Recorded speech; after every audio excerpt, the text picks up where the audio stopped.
the 20-yard line. You're listening to the Kazual Sportz Show. Palmer stepping away at first. Palmer extending the play. There crosses the field. Larry Fitzgerald. Fitzgerald is going to take it into Green Bay territory. The show exclusively known as the voice of the Arizona Cardinals fan club, the Bird Gang. Fitzgerald inside the 30, the 20. There goes Fitzgerald. It's insane. Now with your host, Earl Burnett, a.k.a. Casual E. Bird Gang on 3, 1, 2, 3. And after a long layoff of holiday celebrations, welcome back into the Casual House Bird Gang Sons Nation. Sadly, we have to come back to a loss like that. Come on, man. Yet again, here we are doing what we normally do, is bringing you our perspective of what's going on in this world of sports and what's going on with our Arizona Cardinals and what is going on with our Arizona Cardinals. But we will talk about that and more. You're in the Casual House. And if you want to follow us right here on Facebook Live and, of course, our other outlets that we have on social media, go ahead and look us up. Look us up, I should say, at Facebook, Twitter, Instagram, YouTube page, and anywhere you get your podcasts. You can get these the show anywhere at your beck and call. Go to our website and download the mobile apps at www.ksrnaz.com. That's where you can download the Android and iOS apps. And if you haven't subscribed already to the other almost 3,000 people on our website, subscribe. Go ahead and do so. We would appreciate that because we know you. Without you, Bird Gang, we don't continue to grow. So we appreciate you. This show is brought to you by the good folks at Casa. Oh, what's going on with that? Hottest hip-hop music in Sorry the about valley. that. That's live radio for you. Sometimes you get hit with the button you don't push. But this show is brought to you by the good folks at Casa, court-appointed special advocates. Change a child's story, where you can sponsor a child and help a child in the foster system have a better home to be in, or just have a companion, brother, sister, big brother, or anyone like that you can help, especially around this holiday season. Help a child to change their story and give them a chance in life, as far as maybe making their life a little bit better or a little bit easier. You want more information about that, go to www.voicesforcasachildren.org. And, of course, you can get all that information. If you don't get it there, you can also get it from here. We will give you information if you need that, www.ksrnaz.com, or hit us up on the KSRN hotline at 602-563-KSRN. We're also brought to you by my peoples, Customer First Solutions, the one-stop spot for all of your home care needs. You're talking plumbing, electrical, painting, handyman services, all for the lowest cost in the valley, guaranteed. You want to get your lowest quote, go ahead and give them a call at 480-877-0255. They are located in the Phoenix area, and I'm telling you, these guys are pretty good at the work they do. Certified guys, technicals, technicians certified in all these categories of what they do, and best in the biz at what they do as far as your home care needs. They will contact or be in contact with you via text. So you want to give them a call at 480-877-0255, or text them the information which you have that you need done, and they will get back to you. Or go to their website at www.c1ssaz.com. That stands for Customer First Solutions Services AZ.com. Customer First Solutions. Not only you as a customer come first, but your home is first priority as well. So what's going on, Mr. McConnell, besides this terrible loss we went through? How was your holiday, man? Oh, man. You ever seen the movie A Christmas Story? You see that movie, A Christmas Story? It's a classic. Say that one more time. The movie A Christmas Story. It's a classic. You know, you'll shoot your eye out, kid. Of course. All right. Well, you know the scene. You know the scene where the neighbor's dogs come in and the dogs eat all the turkey? Yeah. Oh, don't tell me that happened. I can relate to that scene a lot more now. Man. Now, luckily, we all got a first serving in, and it was probably the best turkey we've made since my wife and I have been together. And big old Mac hopped up on the counter, got the leg off, got the everything. No leftover turkey. None. No turkey sandwiches, no turkey soup, no turkey, nothing, man. He'd be outside in the cold for a week or two if that was me. Man. If I could have woke him up, man, he was asleep for like 3 hours after that. I heard that. I probably would be too, eating that feast he ain't never had in a long time. Mm. Dang. Wow. Yeah, this COVID-19 though is playing a big part in what's going on with this holiday. From a lot of families, like my family, was all separated, of course, because of the protocols. Yep.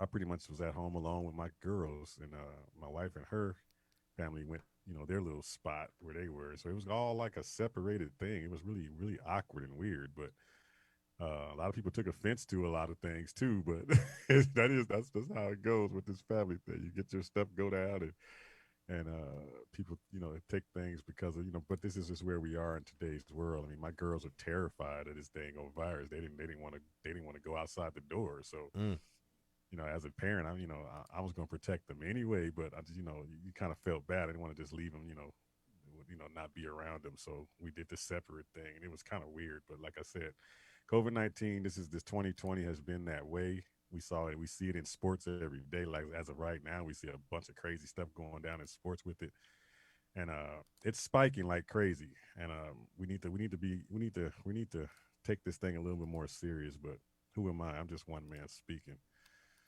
Let's find out what's going on in this world of sports before we get into something that nobody want to hear me talk about. What's going on? What's going on? Yeah, what's going on?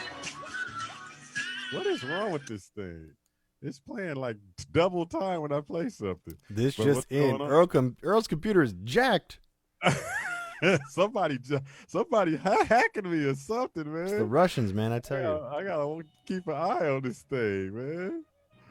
But what's going on right now? Of course, like we just got through saying, COVID running rampant, but it's running rampant in the NFL right now. Oh my goodness, man! Jeremy Bridges was right when he said the NFL is going to play on no matter what, and they are making it their vow to just play every last one of these games, regardless if you got a quarterback, regardless if you got an offensive line. If you don't have none of these things, you got to play, man, somehow. But the Baltimore Ravens and Pittsburgh Steelers game is postponed again. It started out, Thursday night, got moved to Sunday night, then got moved to Monday night, Tuesday night, and now it's Wednesday afternoon. It's crazy, man. At this rate, we'll be playing next week on a Wednesday morning, man. I'm telling you. Exactly. Breakfast and football. Oh, man, that's crazy. And that's a big game. They have to play it because it plays a big part in the whole scheme of things, I would imagine. But right, they're going to have to end up probably using that 18th week, man, and we're going to end up having that 8 team in the playoffs on each side. That's probably what's going to end up happening. Well, I mean, that helps our Cardinals, right, at this rate, because this Eagles game with the Cardinals, I'm looking at the playoff machine, the ESPN playoff machine. We're going to get into it later, but I'm looking at it. That game can flip some things. So we need that 8 team in the playoffs. Man, with that game, that would be a miracle if the Eagles win this game, but I doubt it happens. They just don't have enough to score consistently enough to keep up, which is what we thought with the Patriots, right? So I guess anything could happen. Mm-hmm. Other things going around. I mean, the Baltimore Ravens are getting hit hard with this thing. 22 or 23 people and counting from staff members to players all throughout the whole organization is just getting ripped with this virus. You don't know how it infiltrated that whole area of their whole organization. Nobody knows, but they were alluding to a staff member. They do know what happened to the Broncos, though. The quarterback room. These dudes in the quarterback room taking their mask off, not even worrying about now the whole quarterback room comes down with the thing. They can't play a quarterback, so they reach out and get a wide receiver off somewhere. Where'd they get this wide receiver from? Off their practice squad or off the street? I don't know. Yeah, he was off of a lot of things, but let me tell you, these Denver quarterbacks can catch better than their receivers because they're catching COVID like no big deal. That's cold. That is cold, right? That's probably rough of me. I apologize, Denver. I apologize. My good buddy Seth's a Broncos fan. I'm sorry, Seth. Other things going down, of course. Finally, Matt Patricia gets the axe, and then Detroit put up a fund and just paid to get him out of there. Thank you. Yes, thank you. Thank you.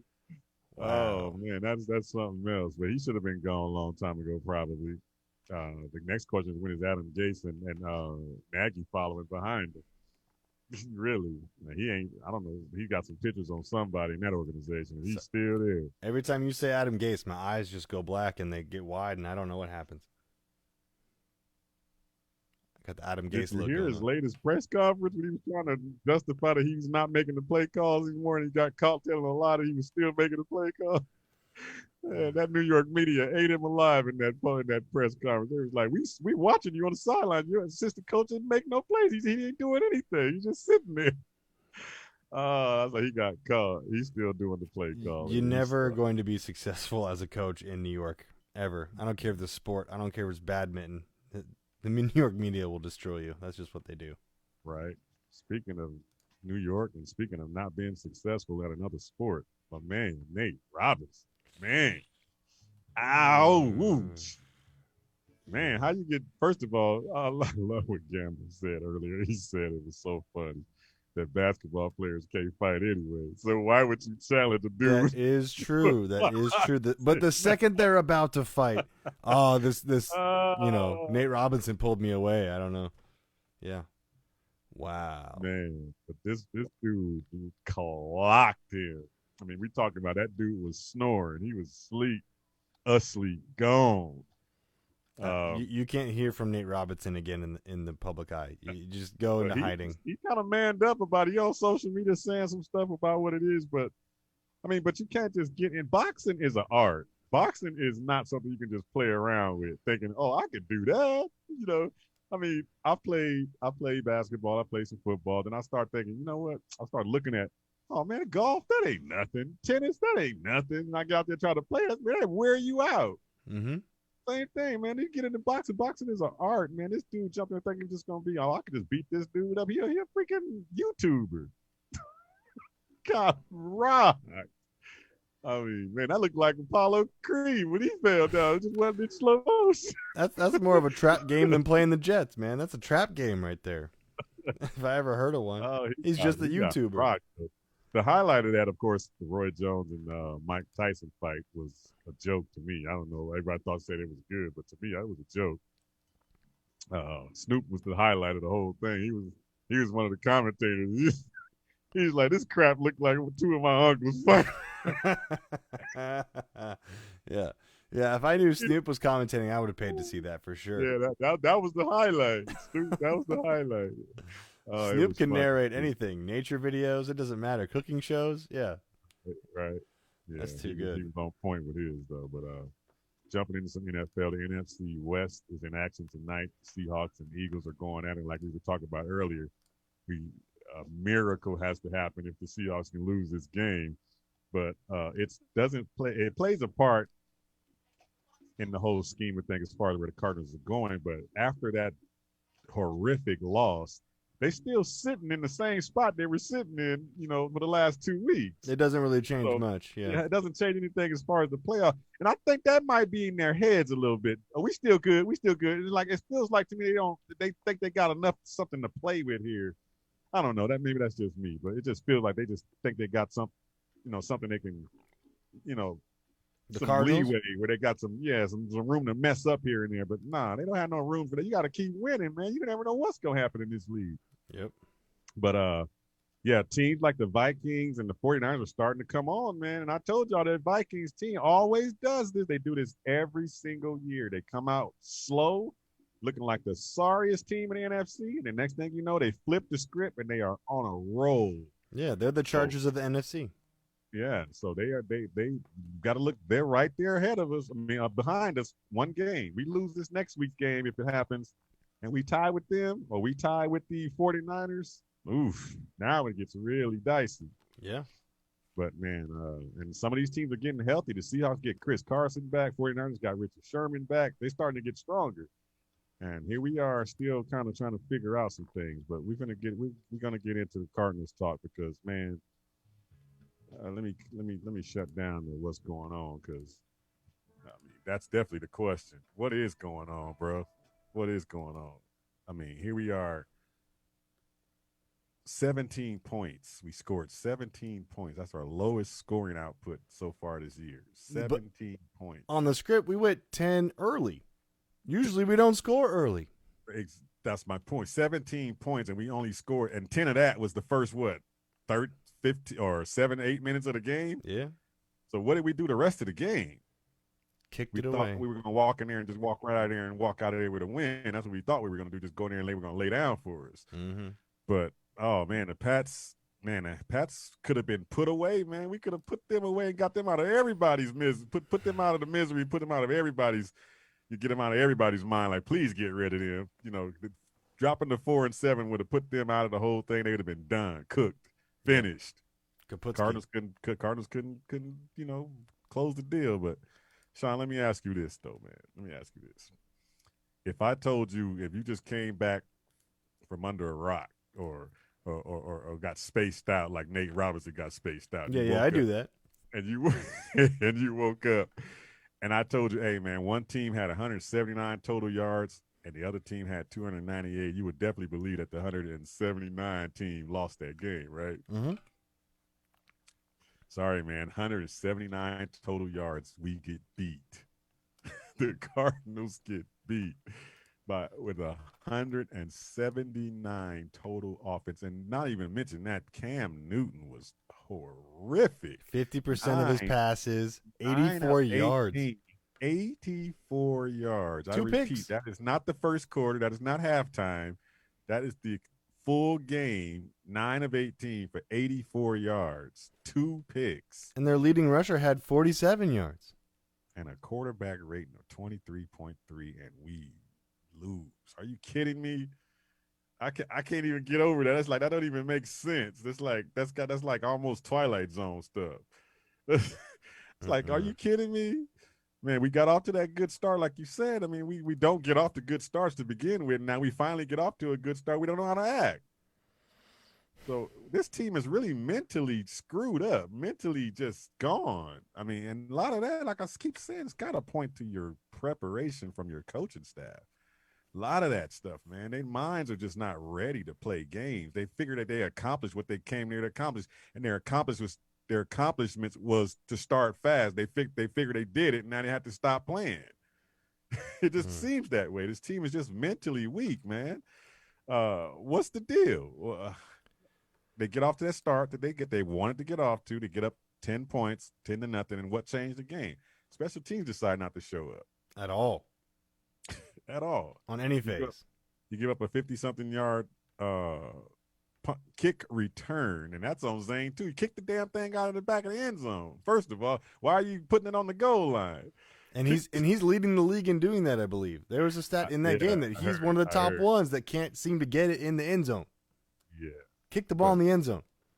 Man, to me, I was like, okay, we up 10-0. There's no way that this team can go the length of the field and drive and score points on us. And then I said, the only way that can happen is if we give them a short field, if we give it to them. And what happened? We gave it to them. Yep. Short field on the kick return, and I mean, turnover. We got a turnover, gave them a turnover, and then, of course, play calling and bad decision making. We just turned the momentum over and handed it to them. I mean, the start of this game tonight, I was watching the Seahawks and Eagles game, and you can tell when teams are have been there long enough to know when to okay, we got to stop crapping around. Yeah. Seattle started this game thinking they were just going to run the Eagles right out of this dang building. You can tell they were hyped up and kicking them and pushing them all over the place. Then the Eagles did a goal line stand twice. Well, not goal line, one goal line, and Fourth then down they stopped stops, down again. And that's like, oh, now the Seahawks got their eyes like, oh, these dudes here to play, and then they had to actually stop and play ball. Right. And they did what they had to do. When they went up 14-0. It's like, okay, why can't we be that type of team where we're consistently knowing what we're doing every single week and take teams out the way we're supposed to take teams out? I don't know what the solution is to fix playing down to your competition, but it might involve changing your head coach because I don't know what else to do at this point. Ooh, you already there? I'm not there. I'm not there. But I'm Okay. looking at the tea leaves, and in 2 or 3 years from now, we're going to say this was one of the most undisciplined coaches with the cell phone breaks and no punishments for all the false starts and all this stuff. Or year 3 comes around, and all of a sudden it clicks like it did in year 2 for Bruce Arians' regime. All of a sudden, okay, everyone's on point, and everyone's been here for a while, and now we get it. But is that going to happen? I don't know, because I'm seeing the same stuff year 1 and year 2. Right. I mean, that game flipped, like I said, the momentum flipped, of course, on that goal line at the end of the first half. And I get going for it in that scenario. I get it because Everybody's you're not saying scared. But I'm not scared about them putting up points, the Patriots putting up points. If you got that and you got the touchdown, you are taking over and imposing your will against them. So it was a huge thing to mess that up the way that we did. I get that. But I get the that. play call. I get the play call. I do. It's The what play happened call was after fine. that. The play call was fine. Everybody's been saying, I get him going for it. To me, I'm telling you, I was on my couch screaming, take the 3 points. You have to take the 3 points. The reason why is because you got to understand the situation of the game and who you're playing. You know that team's going to muck this thing up and make it a close game. You know they are. So you got to take the points. You take the dang on points, Yeah. period. I get it. That's just me. The situation dictates what you're supposed to do. You want to blow them out and get rid of them. Yeah, that's cool, but you got to take into account of who you are playing against. It's not like you were playing the Chiefs or the Rams. You got to get that touchdown you needed because they're going to keep scoring on you. That team couldn't beat you unless you let them beat you. That team couldn't go up and down the field on you and score points. No way. But you knew in back in your mind you're playing a Bill Belichick team that is going to find a way to make this a close game, and you got to take them points. That's the first thing I was screaming at. Oh man, that 3 points about to come back and haunt us. And what did it do? Well, you willed that to happen, didn't you? You just willed that to happen. Of course, you put that in the universe. But to me, man. The more head scratching thing to me, even the announcers, because we don't get like all time announcers for Cardinals games. We get the guys that don't even know the names of the starters, right? So when they start saying the Patriots aren't even doing anything to stop Kyler Murray running, the Cardinals are doing everything to stop Kyler Murray running. If Cliff is that concerned about Kyler's shoulder, or if he's that scared about Belichick being able to stop a running quarterback, you don't belong in the NFL. Yeah, what have we excelled at doing? Kyler Murray breaking the backs of defenses by scrambling and making 15 yards out of it. And you don't even look to do that? You don't even scheme up anything for him to do that? The way we won that Seattle game in overtime was because every time there was a 3rd and short or a 4th and short, and we went for it, is because the hands were in number one's. The ball was in number one's hands. Well, we're gonna get into Kyler Murray, that's for sure, because that's a good topic, and we only get an hour to do it, so we definitely gonna get into it soon. But I just see this team from a coaching staff standpoint. They just got really big issues when it comes to crucial times in a game time situation. What to do? Yeah, and that's both sides of the ball. And I think a lot of that has to do with Cliff Kingsbury still making the transition from college coach to pros. He's still coaching like he's coaching Texas Tech. I'm telling you, I see it every week. Yeah. We all see it every week. To me, he feels like he's still coaching Texas Tech. And I'm like, okay, and when are you going to transition? Because I'm saying, okay, you're stunting Kyler's growth at the same time. I mean, he might have a lot to do with what he's doing right now. Kyler don't want to run because his coach is probably telling him, don't run because we don't want to get you hurt. Okay, well, you're stopping him from doing what Kyler does. If you can't go, get him off the field. And it's like you as a tech guy, and I walk into your world like I try to do some of the stuff you do, and I don't know a damn thing about it, but you hire me, and I come in there and I'm supposed to do this job. If I don't know all the ins and outs of this job, how am I going to teach somebody else? Yeah. So that's what I feel like. This is a college coach still doing college things, and he don't understand the NFL game yet. He has not made that transition yet. That's been the problem. And the same thing, experience-wise, experience is the issue. Yeah. That's all I can come up with, man. That's all I can come up with. Experience is the issue. And get this. Why he goes for it, why he doesn't know how to do clock management, he doesn't know how to do he doesn't know how to use his timeouts, how to force the other team to take their time out. Those are basic NFL things. Yeah. You're not going to come in the NFL and reinvent NFL football with a dang on gimmick college offense. It's not going to happen. We've seen that. Everybody that's tried that has failed at it.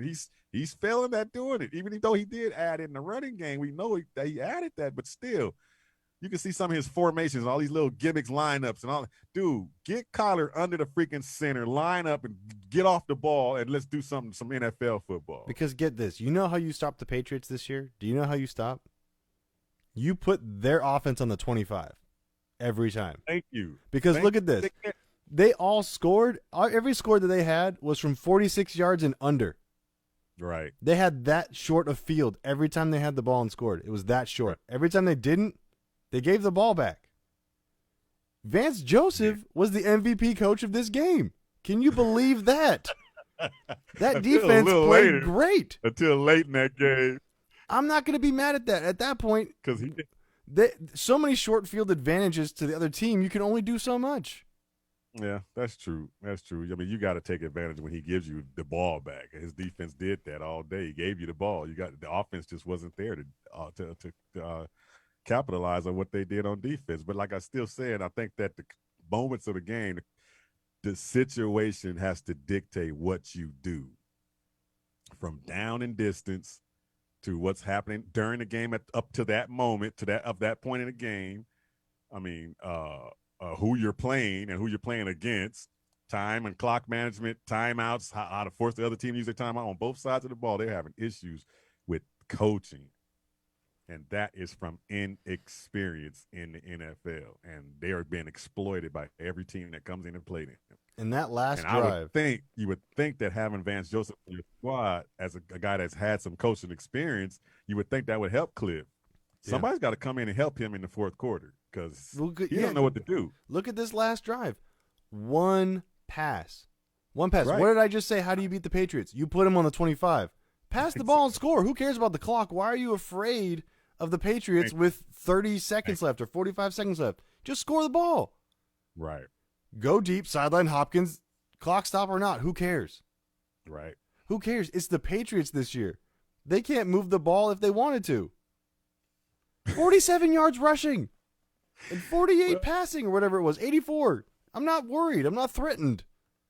But you still have to take into account that you're playing a Bill Belichick team. He's going to take away something. And what did he take away? Hopkins. For some reason, he jumped in our heads and we got in our heads that he took Kyler's running away.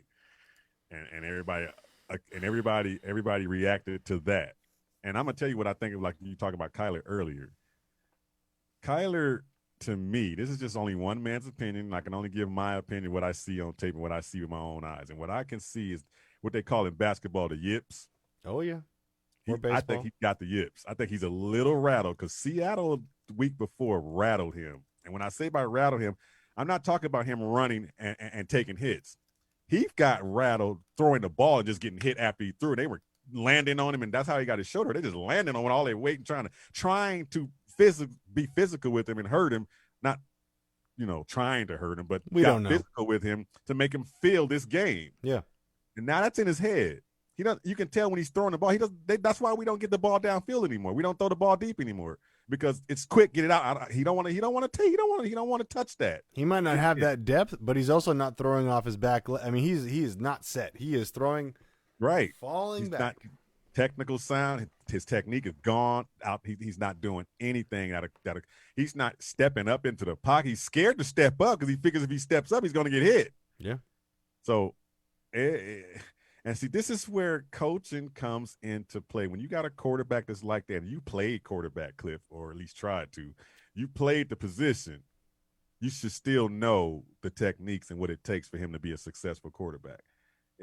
Those two are linked together, and everybody want to know what Kyler Murray's frustration is. It could be his coach. His coach is taking his moments away from him, and now he's stuffed in his head. I don't want you running. Now it's stuck in his head. He don't want him running because he don't want him to get hurt. Now it's in his head. He doesn't want to get hurt. Yeah. So I don't know, man. How to clean that up and how to fix that is a confidence thing now. Can he get that confidence back? Can he get that swagger back? You saw it a little bit when he ran that 15-yarder. He jumped up like, okay, that's what I'm supposed to be doing. He figured it out, but by that time, this offense does not look like it looked in games where they scored 30-plus points. Now, I want to point one thing out to me. They look lethargic. They look pedestrian. They look like, hey, we just look like a regular, normal offense. What happened to that innovation that we supposed to be seeing, all this space and people in space, and where's all that at? I think he tried to do too much to impress his old coach. Oh, that's a good point. I want to point out one thing to those who might be watching or commenting or listening or on any of our platforms because we have so many. Earl and I have not once talked about the hit that Simmons laid or the special teams flag that benefited the Cardinals. I think that flag was BS. We benefited that one. I didn't see that blindside block at all. But fine, they're changing the rules. Okay, whatever. It benefited us. I still don't think it should have happened. The hit on Simmons, look, flop or not, inbounds or out of bounds is close. It's a rookie. Vet beats rookie every time. Yeah. The refs are going to see that. Those two things did not decide the game. I love the hit. So do I. I love both hits. Because guess what? Whether or not you like it and how it changed the game or didn't change the game, that's on film now. And people are going to have to start accounting for 48. But at the same time, it fits the Cardinal mold. They were not sound. We don't do sound, smart things when it's time to do sound, smart things. Yep. And we get reckless and we start doing things out of order. And you got to know the situation of the game. It's called situational football. The coaches have to let this team know what's going on. Yeah. And you as a player need to know what's going on. We got to get them off the field. They can't throw the ball on us. If I don't give them an extra 15 yards, they got to get that extra 15 yards somehow. If we don't let them get the extra 50 yards, well, it's being stupid giving it to them. Yeah. I mean, that you got to know what's going on in the game. And you see Newton, you know he's going out of bounds. Okay, just put your hands out and push him out of bounds. No harm, no foul. Yeah. But like I said, we just don't think smart sometimes. That's just how this team is sometimes. We don't. And when you don't have a team that's disciplined, then you get things like that. And this team is nowhere near disciplined. And here we are in week 13, and we talk about we got to clean it up. We only got you are what you are right now. I'm sorry. This is the Cardinal team you have right now. This is a team that we're going to get. And I'm gonna tell you one more thing. Zane Gonzalez, Cliff Kingsbury talking about, yeah, we still trust him. Okay, he's going to cost you a playoff game. I guarantee it. Yeah, this is either he's going to cost you a chance to get to the playoffs where you need to beat that team to win and get in, or you're going to actually get in and you're going to lose a game because he's going to miss a kick. It's coming. It's coming. This is the Amos Jones rule with BA. You're going to be loyal to a fault. It's going to cost you. It might cost you your job. Yep. And I got love for Zane, ASU all day, but it's time. It's time. Coming, bro. Now, one last thing I want to say about the Cardinals. We're going to talk more Cardinals, but about this game specifically and why everyone's throwing up their arms. We set our expectations way too high when we beat a San Francisco team week 1 that we thought was supposed to be all that in a bag of chips, and they weren't. 1. We beat Seattle in overtime, and they are all that in a bag of chips, and that was a good win. Then we beat Buffalo the way we beat Buffalo. Those 3 things made everyone think Super Bowl bound, baby, right? Or at least good playoffs, right? Yeah. We're a good spot in the playoffs, right? No, what the really underlying who we are is losing to Detroit, losing to Miami, losing to New England. We are still a year or two away from true contention. We may make the playoffs because the NFC West is hot garbage, NFC East is hot garbage, but that does not mean that we necessarily deserve to be there. Correct. Get that in your heads. But don't rest too sure that we get there. We got 3 teams. Might not even get there. Making hayway right now. 49ers, Vikings, and it was one more. 49ers, Vikings. Well, just those 2 are making hayway right now. Those 2 teams could come up and snatch it right from you. So, yep. I mean, even Atlanta's starting to get hot. And they 4-7. They might just make it. So who knows? They could go 5 out. Yeah, maybe. But this is a copycat league, and we're talking Kyler Murray now. If this is a copycat league, and so far 2 teams have done what they've done to take away what he's done, and forcing him to be the passer. And I think he's a good passer. I think if he gets his confidence back up and throws the ball the way he's supposed to throw it, I don't think he's like a Lamar Jackson or Cam Newton that can't throw the ball downfield. Right. Kyler can throw the ball downfield, but why is he not being able to do it now? And this copycat league, you saw something interesting. I saw on tape. When you talk about Bill Belichick, he has a wrinkle that it makes you go, man, that's just simple stuff, but that's pretty smart. He had the whole offensive line doing jumping jacks. Did you see that? No. They just jumping up and down just in Kyler's face before he could throw. They just jumping up and down. I'm like, that's pretty brilliant.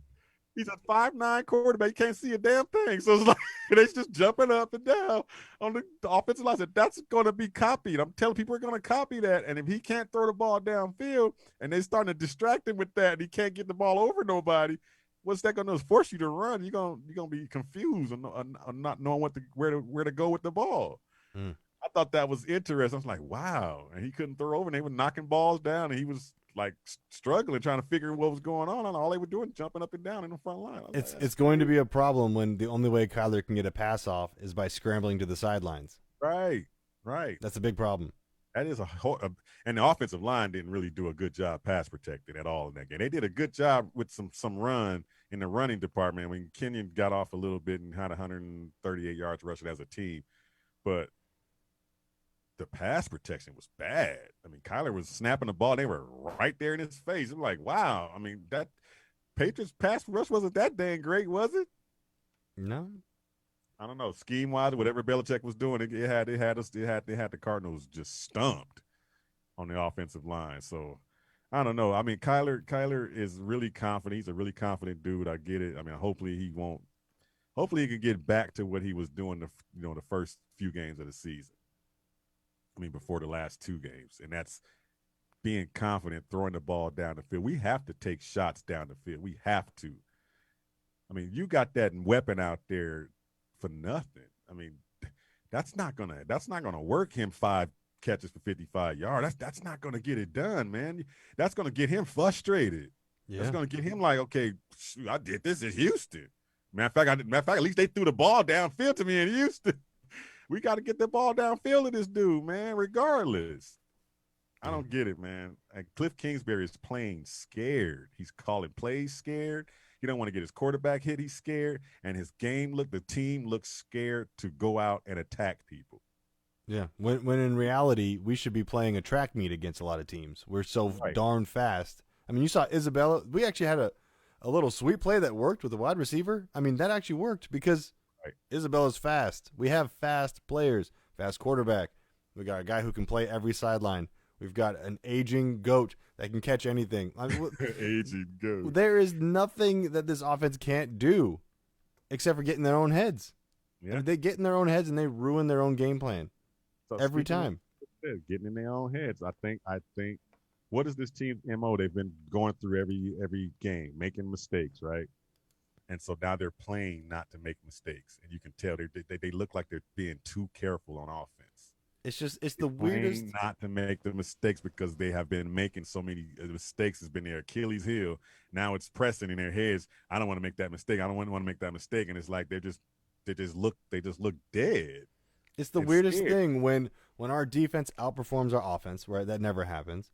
Then when the offense doesn't get a lot of false starts, that doesn't happen. And Kyler Murray didn't really rush. That doesn't happen. Okay, so the things we've been complaining about, some of them got fixed, but then everything else broke. Right. I'd rather have the other side.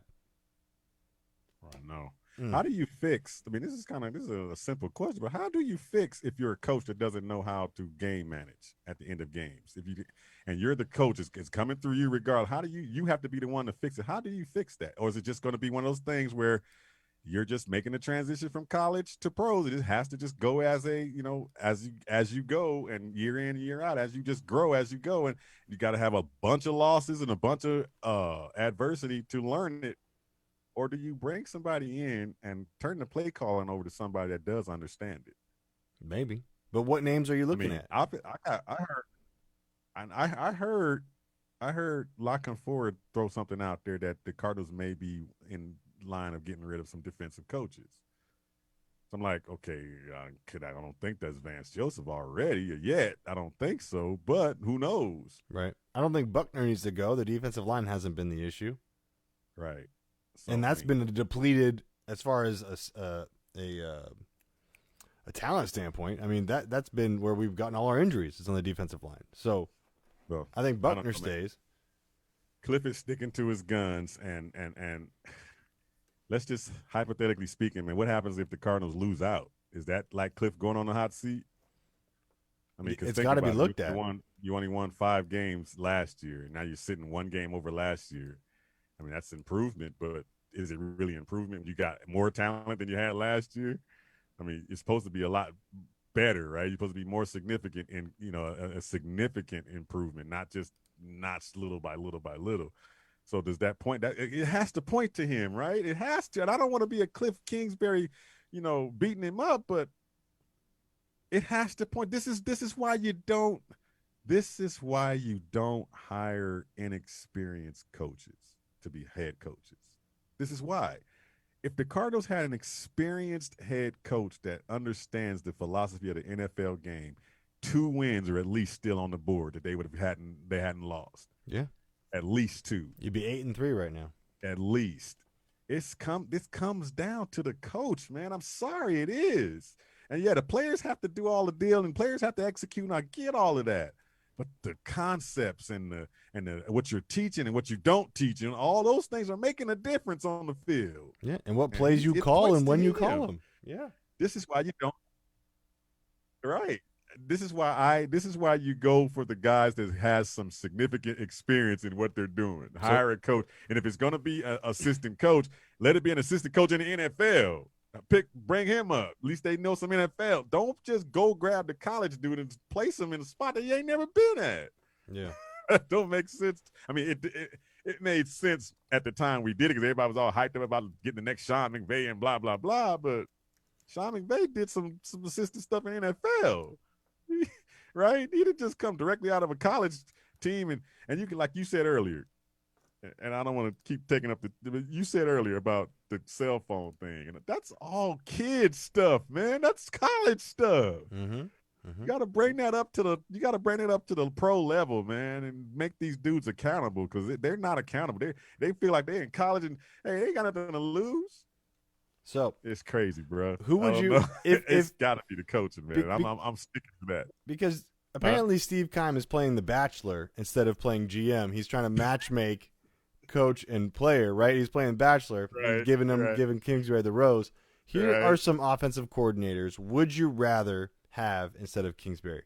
Now, I know this first one you're going to say yes, but Eric Bieniemy, if he ever leaves. Oh, hell yeah. Oh, sorry. Yeah. Yes. Of course. So if he ever leaves, of course. Would you not just because he's Eric Bieniemy on the Chiefs, is Eric Bieniemy in a NFL team having NFL experience, seeing it every day for years. Mm-hmm. That's experience. Not a dude from college. Who else? Greg Roman, offensive coordinator for Ravens. Yes. I'm not going to go with the defensive guys because that doesn't help. Josh McDaniels always gets a hot name. Man. Woo. That's always a hot name everywhere. See, those guys, it would be a lot easier for those guys to make the transition being their first coaching stint because they've got NFL experience. What about Leftwich leaving Tampa Bay? Leftwich even still got some dang on NFL experience. I mean, we've seen Leftwich fail and succeed. Okay. In the NFL. And I'll give you one college name just for fun. What about Dabo Swinney? Do you think he gets into the NFL next year? Is he going to be in the NFL next year? Maybe, but is he going to be successful in the NFL? I still don't think so. I don't think you can make college. I can just go to the NFL and look at Chip Kelly. Just keep naming them. Go back. It don't work. You have some learning curve if you've never been in the NFL at all. It's a hell of a learning curve, and we are going through that learning curve with Cliff Kingsbury right now. And I think the Cardinals are committed to him for probably another 5 years with Kyler. Bro. I think so, too. This is what we get. So now, he's either going to learn or not. What will Cliff Kingsbury look like? What would he look like 3 to 4 years from now? Is, hey, you're going to get all the experience and you're going to get beat up till you get up off that ground like, damn, I'm tired of getting hit, and you're going to figure it out. Yeah. But does he have time to figure it out? I've liked the adjustments that he's made from year 1 to year 2, right? He's fixed some things in the run game. He's decided to not spread it out every single play. Right. Even halfway through the season, stopped with some of that dumb horizontal stuff that we were doing. I think he's willing to learn. He's willing to change. Now he's got to get what is really the art of coaching, right? The situational play calls. Right. Situational play call. That's it. Let me ask you this. What is it going to take for us to not be so predictable on offense? Because we're predictable because everybody knows what's coming. They know that when Kyler's in that shotgun, what's he going to do? He's either going to do the RPO, he's going to keep it or run it or hand off or whatever. Why not get him under the center? Why can't we get – that's what I mean by coming away from that college concept. Get him out of that college concept and get him into an NFL concept that's get him under center. And that way – defenses have to guess at what's coming. Yeah. I'm not guessing what the Cardinals are going to do. No team's coming in here guessing what we're going to do. That's why we look predictable. Yeah. On everything we do, everybody knows what we're going to do. Oh, well, so far we know where we are right now, and Kyler's a little skimmish on running. So what's going to happen? The ball's coming out like this, so we got to just play up on the receivers. We got to play back. They're not throwing it downfield, and that's what's happening. Somebody said it earlier today. Vinny said it, and he was right on point. He said, this team is the most team in the league that's getting a bunch of third down, third and threes, and third and ones. And why do we should be, I mean, First down every play. Yeah, first down every play. The way this day offense should be set up with all these receivers in space and all this stuff and Kyler Murray run, we should never be 31, 32 every single time. That's crazy. And we are. We're at 3rd and 1, 3rd and 2 all the time. And it's like, oh, this is just getting yeesh. But let's talk about what you were going to talk about earlier when you were talking about what's coming. We got teams that are next. I mean, we're still in that 7th spot. And next week, that could change. It could very well change real quick next week. All right, so we can go week by week, or I can just give you kind of what I've glossed over. I picked them all while we were talking. The ESPN playoff machine, if you ever guys want to go, it's espn.com/NFL/playoffs/machine. You can pick the rest of the games of all the games and see where everyone stacks up. That's now live. It's my favorite thing to do. I do it like every week because things change so quick. And usually we're going to miss the playoffs by a game, and I usually want to figure out how we're going to do that. But this year is more interesting than anything. It's more interesting than anything, right? So I said next week Cardinals are going to lose to the Rams, right? I'm just saying it for here. I'm not going to pick that on neutral zone. I'm probably going to come back confident and stupid as ever like I always do. But I have us losing both games to the Rams and still holding on to that 7th seed. Say that one more time. We could lose both games to the Rams and still hold on to the 7th seed. Oh yeah, that's possible. Yeah. It's possible. You finish 9-7. You go to Seattle to play, who would end up being 13-3 at the time. New Orleans would get the first. Tampa would go to Green Bay, and the Rams would go to the Eagles. Right? The Eagles would be 5-10-1 hosting a game. Just putting that out there. 5-10-1. They shouldn't deserve, but whatever. Okay. There are ways, but you do have to beat the Giants, obviously. You have to beat the Eagles, because if you don't beat the Eagles, the way I have it stacked up right now, you miss the playoffs, and an 8-8 Minnesota team gets the edge over you. Wow. That's so possible. That's so Cardinals for you. That's so Arizona for you. But that's also with losing to the Rams twice, which I don't think is going to happen, so you could get in while losing to them. Okay. Well, let me give you a little history on that, because I think we're going to lose to the Rams twice, because the last 8 matchups after the 2015 season, we are 1-7 against that team. That was when they were good, though. And yeah, that's what I'm saying. After the 2015 season, when we were good, yeah, all the down years, it's 1-7 against that team. And every time we played them in 2000. We played them in 2016, and we beat them 33 to something like that. And it was a good game. We won. But after that, it's been 34-0, 33-0, 34-9, 31-7, 30. I'm like, wow. They put up 30+ on us every time, except that last game we played last year, and it was 27-23 or something like that. And then we came back. We actually played them hard. But that team scares the daylights out of me because of those fast, wide receivers that we can't cover. I'm telling you, if Goff is on his game and protected, he will shred this defense. He will shred this defense for big plays, because we can't guard that drag across the middle of the field that Tyler Lockett kills us on every time. We can't cover it. Patrick can't cover it. Nobody can cover it.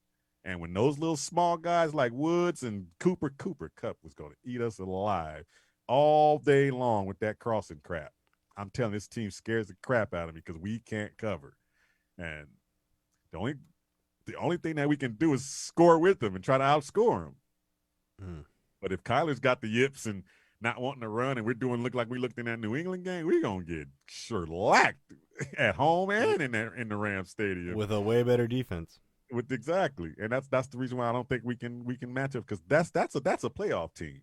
That's what a playoff team looks like. Hmm. They may not be the highest playoff team, but they are a playoff team. That's where we're trying to get to be that team where we know that's a playoff team. That's not the Cardinals right now. The Cardinals are still that up and down, don't know who they are team. We're still that Dr. Jekyll and Mr. Hyde team. We don't know what we are right now. And so until we get there and we get our coach to make the transition to pros and get Kyler up to speed and get everything working as a unit on both sides of the ball, and that's probably going to be next year. But we're not a playoff team right now. Even if we make the playoffs, you're going out real quick. Even in that game, though, that they just played, only one offensive touchdown. So, I mean, they could be stalling. We'll see. That's unheard of. We'll see. That's unheard of. This team, this team, we supposed to be scoring touchdowns. I mean, no, I don't know. The Rams, the Rams only one offensive touchdown. I think we need to utilize Hopkins a lot more. I mean, not just from a decoy standpoint, but you just throw it up there just to see what the hell happens. I mean, you got to make the defense honest that we can go to him deep. Yeah, I mean, because all that little turnaround and out, they'll give him that all day long. As long as we're not winning the games. you can't be afraid to throw at a number one corner because you have a number one receiver. You can't. Oh man, which by the way, this is that Arizona Cardinal or in Arizona sports period MO. That dude that he was playing against should have been a freaking Cardinal. Mm. Gilmore should have been a Cardinal. Steve Keim should have made that dang move. Should have pulled that trigger on anything we had to give. We should have gave it. It's true. Man, we don't make moves like that to get to that next level, man. I don't know. We're just going to – this is how it just goes. But Zane Gonzalez, is it time to cut ties with Zane Gonzalez? Yeah, and I think that means – is it Nugent? Is that who's on our squad right now? Mike Nugent. Mike Nugent. I think that he's going to have to start stretching. He's going to have to start stretching. Yeah. But here's the thing. How come he ain't been on the team yet? This dude been missing kicks all year long. Why is Nugent not coming? Is he struggling too in practice, missing kicks? I guess, but I mean, at some point we got to find whether or not Nugent has his clutch gene, right? Because, I mean, Zane might not have a clutch gene, and you have to be clutch. That's what it comes down to. It's the clutch gene. It's the pressure kick. That's where he struggles at.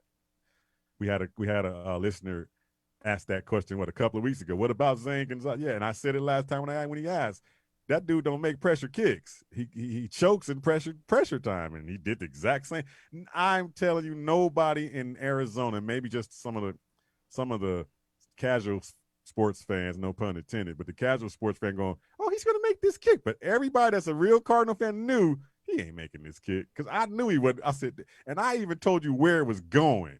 I said, Stan's going to go wide right every time. And if he had been on the other hash mark, it went the other way. That's rough. This dude just is in his head now. So how do you go forward knowing that it's in his head now as your kicker? And Cliff Kingsbury said, that's my guy. We got faith in Zane. Zane knows he has to make that kick. I know every dude in that locker room was pissed off. They just ain't gonna come out and say it on no dang on media and put him under the bus, but I know they was ticked off. Right. I mean, look, you can see it in Kyler's face. He was like, he was ticked off. Yeah. You look. Let's go to 2018 when Nugent played in Oakland. He was 36 at the time. He's going on 38 now. Ooh, man! So he might not even have enough leg strength to do a 40-yard. He was 60.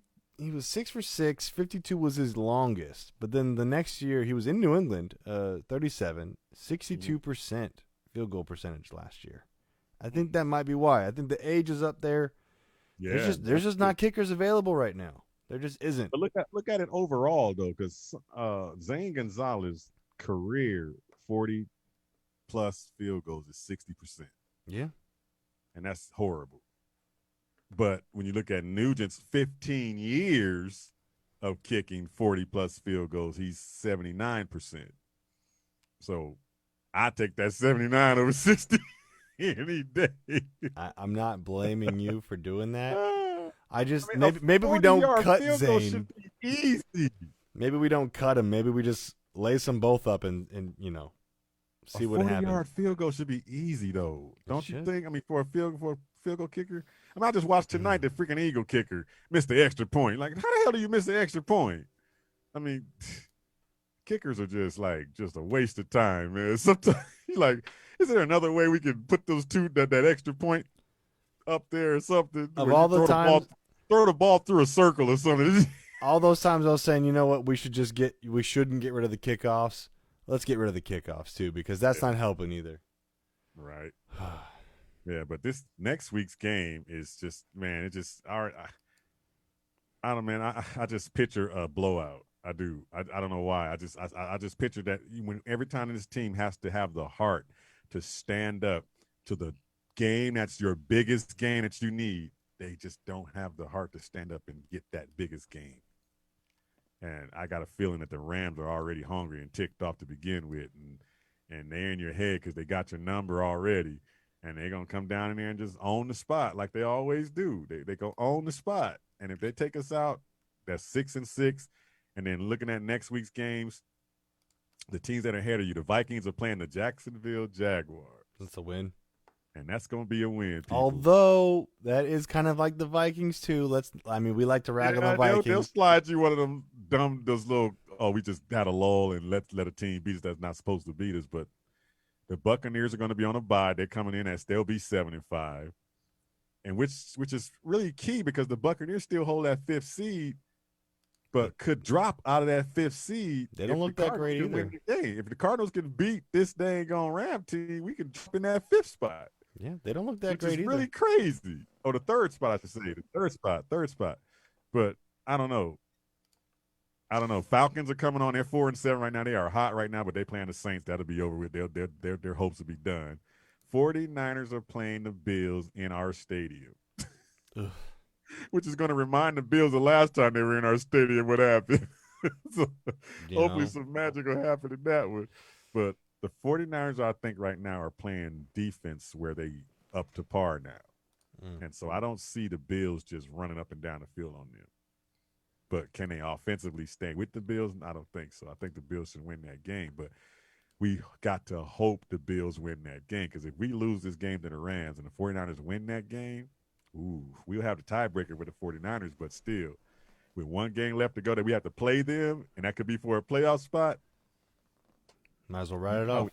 You know how we react to stuff like that, man. We just don't react to the big game, the big time moments. We just don't. I don't see Tampa falling out. I don't see Tampa falling out because they play Minnesota, they play Detroit, and they play Atlanta twice. And like you said, Atlanta could be done. They may play spoiler once out of that, but I see Tampa getting in there comfortably, unfortunately. Even though they don't look good, they look a mess right now. Say Tampa's schedule again? Tampa, they have next week off, like you said, and then they play Minnesota, which, but I think that Tampa still has the edge. They play Atlanta twice, and they also play Detroit. Even though Tampa's a mess, I still take them winning those 4 games out. I don't. I don't know why, because, look, the Bucs have struggled with teams that got good offenses with them. They can go back and forth with them. Atlanta and Minnesota can match them score for score. So those are coin flips almost. The way at least I'm gonna say this: the way the Bucs are playing now, that's a coin flip. Okay, but that's fair. But I'll give saying they're not going to be out of the playoffs. They're going to make the playoffs. They'll make the playoffs because they got 7 wins. They only need 2 more wins, and they got 9 wins. That's all they need. But, right. I'll give you splitting it, and they end up going to the 7th seed, but that puts us in Green Bay for a playoff game instead of in Seattle. So. I mean, is it any better? I'd actually rather be in Seattle because at least we know that team. We know what to expect, what's to come. You play one of them high-powered offenses like the Packers. Yeah. Oh my goodness. Yeah, that's worse news. That would be hard. Yeah. But either way, regardless of who we play, we at least got to get in and get the feel of getting into a playoff game, and maybe that'll get them to the next level of how to win games because they're gonna. I'm telling you, if they keep this kicker, and they are. He's going to lose a game for you. It's coming down to either you're going to get in the playoffs or can't get in the playoffs because he misses a kick. Or you're in the playoffs, he's going to miss a kick. Now, I want to paint one more magical scenario before we get out of here. So Tampa splits those 4 games, which is highly unlikely, right? And we split the Rams games. Ooh. Let's say Tampa goes 2 for 2, 2-2 out of the next 4 games, right? Okay. and we beat one of the Rams games, we would be the 5th seed going to Philadelphia. The 5-10-1 Philadelphia. That's everyone wants to play being the 5th seed. Everybody because you go wants to to Philly. be that team to play that 5th seed. That's for sure. I'm just saying, Man. dreams can come true. Yeah, to be that 5th seed would be, man, that'd be awesome because at least you would get a feel for playing in a playoff game and don't have to play up to your best and still can win again. You could take a night off. Well, not really in the playoffs. Anything can happen, but it's still. I mean, that team. Wow, there's no way. But you got to be in the Philadelphia Eagles. I don't think it's going to be the Eagles. It might not be. I think it's going to be probably the Washington football team after it's all said and done. I'll take that matchup. Because Alex Smith is dinking, dunking. But I'll tell you one thing, at least Alex Smith to take care of that ball for them and move them methodically down the field with the dink and dunk. And, you know, the defense is starting to, man, that Chase Young is starting to play like he's supposed to be playing. There's no joke. I think it might be the Washington football team because the Giants are going to be down from Daniel Jones is going to be out. So he ain't going anywhere. The Eagles can't, man, the Eagles suck. And period. I mean, and Dallas is just a train wreck. So yeah, I would think Washington's gonna be the team to get in there, and we've already handled them. So different quarterback, but yeah, man, that would be interesting to see how that all falls, how it's gonna come down. But you got to give me that link because I want to do that little. I sent it to you. Yeah. Oh, you did? Yep. Oh, cool. But it's gonna be a hard week for us to continue to get through into the next week, and we got to hope this team gets up and gets game to come play this Rams team because we got to be on our P's and Q's when it comes to coverage. This Rams team is fast, and they're going to be on our turf fast. So I don't know, man. 6-6 is going to look kind of scary talking about playoffs. Playoffs? I knew you were going to say it. That's why I said it. This has been the Kazual Sportz Show. Thank you, Bird Game, for coming in. Appreciate you guys. We'll see you tomorrow. Peace out. Earl Burnett, Sean McConnell. Till next time.